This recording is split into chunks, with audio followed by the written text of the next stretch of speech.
The old iron gates creaked open, revealing a long, winding driveway. At the end stood Blackwood Manor, a Gothic mansion, tall, dark and imposing. Jonathan Blackwood, the new owner, stepped out of his car and felt a cold shiver run down his spine. The manor seemed to watch him, its windows like eyes. The air was heavy with silence as Jonathan approached the entrance. He pushed open the heavy oak door, the hinges groaned in protest. Dust swirled in the air, and the only light came from the sliver of the setting sun cutting through the gloom. Jonathan stepped inside and felt a presence. Something unseen watched him from the shadows. Jonathan made his way to the grand staircase, his footsteps echoing in the stillness. He reached for the rusted iron railing and felt a strange energy pulsating from the cold metal. He continued upwards, each step taking him deeper into the heart of the manor's darkness. He reached the top of the stairs and turned towards his bedroom. A sudden gust of wind slammed a door shut, the sound echoing through the empty halls. Jonathan stopped and listened. Silence. He was alone, yet he felt anything but. Jonathan unpacked his belongings, trying to ignore the growing unease in his gut. He lit a fire in the fireplace, the flames dancing and casting flickering shadows on the walls.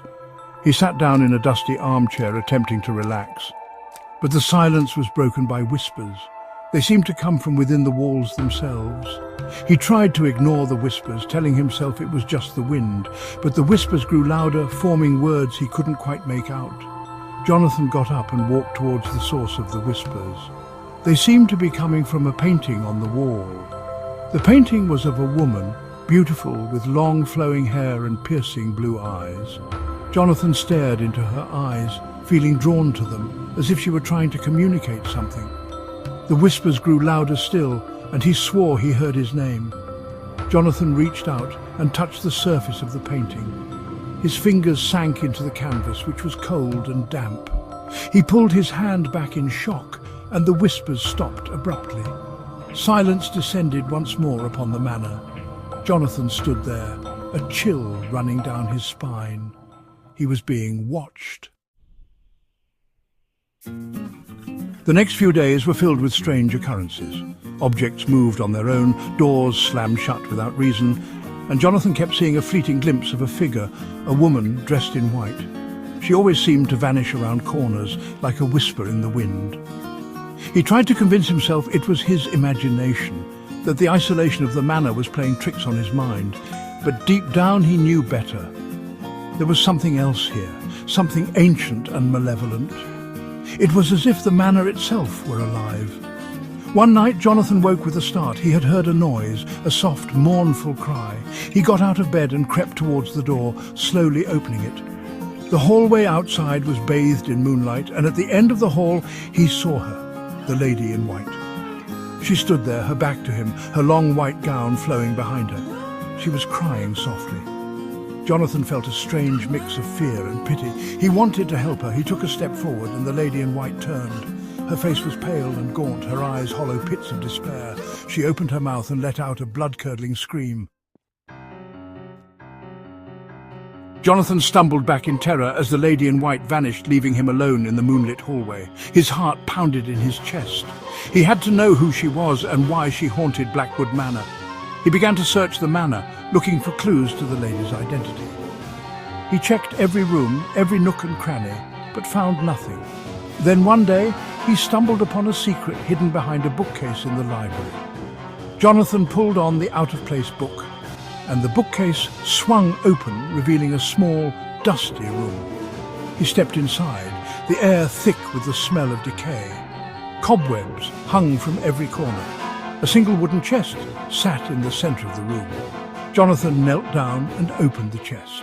Inside, he found a pile of old letters, a silver locket, and a leather-bound diary. He picked up the diary and blew off the dust. On the cover, written in faded ink, were the words, "The Diary of Elizabeth Blackwood." Section 5. The Diary of Elizabeth Blackwood. Jonathan began to read. The diary told the story of Elizabeth Blackwood. She had lived in the manor 2 centuries earlier. She was young and beautiful, but she was also deeply unhappy. She was trapped in a loveless marriage. Her husband, Edward, was a cruel and jealous man.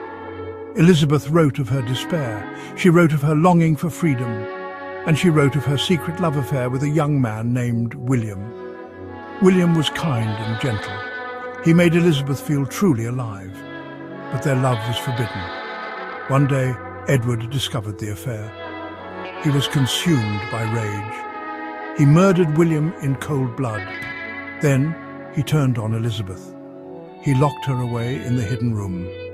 He left her there to die. Jonathan read on, his blood running cold.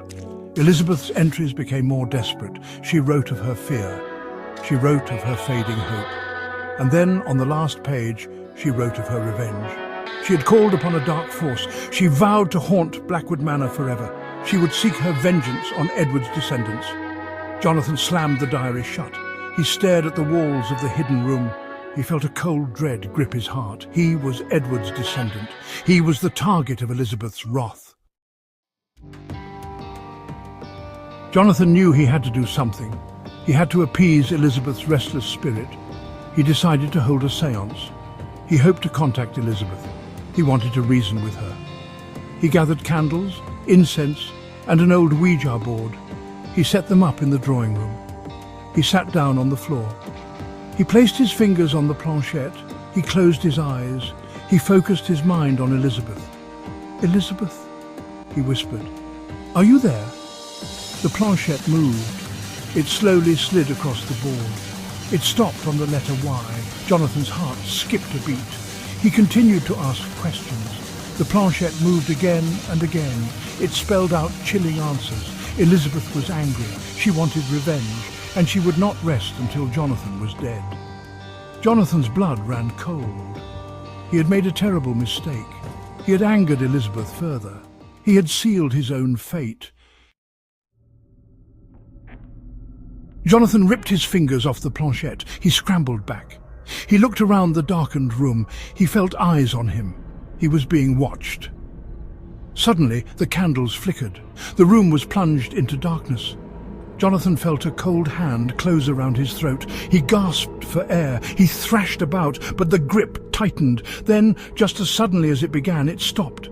The candles flickered back to life. Jonathan lay on the floor, gasping for breath. He looked up. Standing over him was the lady in white, but this time her face was different. It was filled with a cold, triumphant smile, and in her hand she held the silver locket from the hidden room. Jonathan's eyes widened in horror. He recognized the locket. It wasn't Elizabeth's, it was his own ancestors, the one he thought was the victim. The truth hit him like a ton of bricks. It wasn't Edward who was the monster, it was William.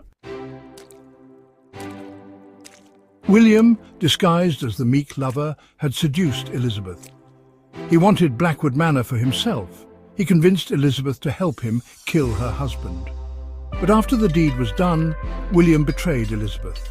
He locked her away. He spread lies about her being mad. He claimed the manor as his own. Elizabeth, driven mad by William's betrayal, used her dying breath to curse him. She vowed that her spirit would forever haunt the manor. She would turn his victory to ashes in his mouth.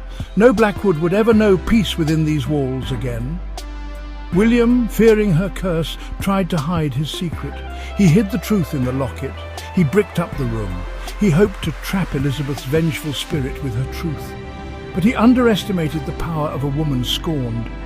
Now standing before Jonathan was not a damsel in distress. It was a vengeful spirit, twisted by betrayal. She had lured Jonathan in, using his ancestors' guilt against him. She wanted him to unleash her full wrath, and he, like a fool, had opened the door for her. Elizabeth reached down. Her cold, spectral hand caressed Jonathan's cheek. Her touch sent chills down his spine. He looked into her eyes. They were no longer filled with sadness. They burned with the fires of hell. "Thank you," she whispered, her voice a hollow echo. "You have set me free." Jonathan tried to scream, but no sound came out. Elizabeth's form flickered, then she was gone. The locket fell to the floor with a dull thud. Jonathan was left alone in the silence. He was cold, so cold. He felt a presence beside him. He turned his head. Standing there was Elizabeth, but this time she wasn't a ghost. She was flesh and blood. She was beautiful, and she was smiling. She held out her hand. "Come, my love," she whispered. "Blackwood Manor awaits its new master." Jonathan felt a strange pull. He couldn't resist. He reached out and took her hand. His touch sent a jolt of icy energy through him. His vision blurred. He felt himself changing. He was no longer Jonathan Blackwood. He was William, and together they would rule Blackwood Manor forever.